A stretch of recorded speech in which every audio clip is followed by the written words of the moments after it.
சிவாய நம. வணக்கம் மக்களே. வணக்கம். இந்த பதிவு வந்து ஒரு முக்கியமான பதிவுங்க. ஏன்னா நான் காசிக்கு போயிருந்தோம்.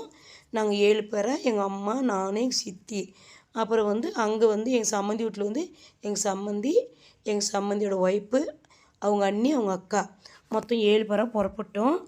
ஏன்னா நாங்கள் வந்து 4 மாதத்துக்கு பண்ணி புக் பண்ணோம்.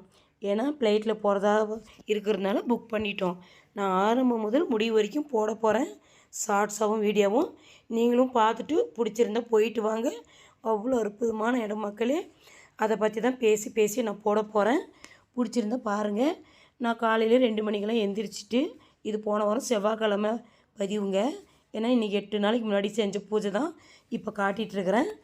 காலையில் 2 மணிக்கு எந்திரிச்சு வீடு வாசல்லாம் வலிச்சிட்டு வெளியெல்லாம் கழுவி விட்டு கோலம் போட்டு அப்புறம் பூஜை செய்ய ஆரம்பிச்சேன். பூஜை செஞ்ச நேரம் வந்து 4:30 மணி. ஏன்னா பிரம்ம முகூர்த்தத்தில் தொடங்கணும்னா ரொம்ப நல்லது.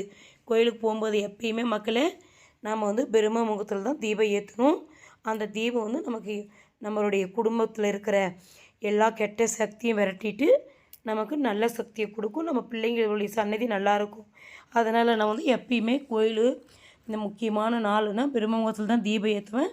அதுக்கு முன்னாடி எப்போ பூஜை செஞ்சாலும் நான் பிரம்ம முகூர்த்தத்தில் தான் தீபம் ஏற்றி சாமி வேண்டுவேன். ஏன்னா அந்த மாதிரி நான் வேண்டதுனால தான் எனக்கு எல்லாமும் நல்ல விதமாக நடந்திருக்குது. நல்லா நான் என்னால் முடிஞ்ச ஒரு பெண்ணாக இருந்து நான் நல்லா வாழ்ந்துட்டு வரேன். அதை பற்றி தான் பேச போகிறேன். நான் வந்து நாங்கள் எல்லாம் செஞ்சு முடிச்சுட்டு இங்கேருந்து ஆட்டோவில் கிளம்பி போய் பாருங்கள் சென்னையில் இறங்கிட்டோம். சென்னையில் இறங்கி ட்ராலியை நான் தள்ளிட்டு போயிட்டுருக்கிறேன். அந்த கையில் இருக்கிறது வந்து காசிக்கு எடுத்துகிட்டு போகிறதுக்கு நான் பெங்களூர்லேருந்து பூ வாங்கி எடுத்துகிட்டு போகிறேன். ஏன்னா அங்கே எங்கள் அண்ணா இருக்கார், எங்கள் அண்ணா, எங்கள் அண்ணி இருக்காங்க. ஏன்னா காசியில் கண்ணப்ப சுவாமி மடம், அந்த மடத்தோட மேனேஜராக இருக்கிறாரு. அதனால் நாங்கள் தைரியமாக புறப்பட்டோம். ஏன்னா எங்கள் அண்ணா அங்கே ரூம் கொடுப்பாருன்னு ரூமும் கொடுத்தாரு. சமையலும் செஞ்சு அற்புதமாக அந்த சமையல் 2 வீடியோ தான் பிடிச்சிருக்கேன். அதையும் போடுறேன், நீங்கள் பாருங்கள். ஏன்னா அவ்வளோ அற்புதமாக இருக்குது மக்களே. எங்கள் அண்ணா வந்து ஒரு குருஜி. அவ்வளோ அற்புதமாக கடவுளை பற்றி எடுத்து சொல்லுவார். நாங்கள் அதை பற்றி தான் பேச போகிறோம். பாருங்கள், நாங்கள் ஏர்போர்ட்டில் போய் இறங்கிட்டோம். கார் புக் பண்ணிக்கின்னு போய் ஏர்போர்ட்டில், சென்னை ஏர்போர்ட்டில் இறங்கிட்டோம். அங்கே இறங்கி எங்கள் அம்மா, சித்தி, நான், அடுத்தது வந்து எங்கள் சம்மந்தி விட்டார் வேறு காரில் வராங்க.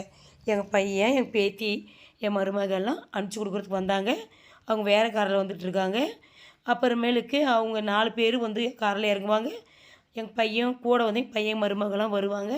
அவ்வளோ அற்புதமாக நாங்கள் போயிட்டு அது அங்கே வந்து இந்த சென்னை ஏர்போர்ட்டில் வந்து இதெல்லாம் கொடுத்து நாங்கள் புக் பண்ணி எங்கள் ட்ராலியெல்லாம் போயிட்டுருக்கோம் மக்களே. அடுத்த பதிவில் நான் வீடியோவில் ஷார்ட்ஸாக போடுறேன். பிடிச்சிருந்தா பாருங்கள் மக்களே. இது தொடரும் இந்த பதிவு. பாய் பாய் மக்களே.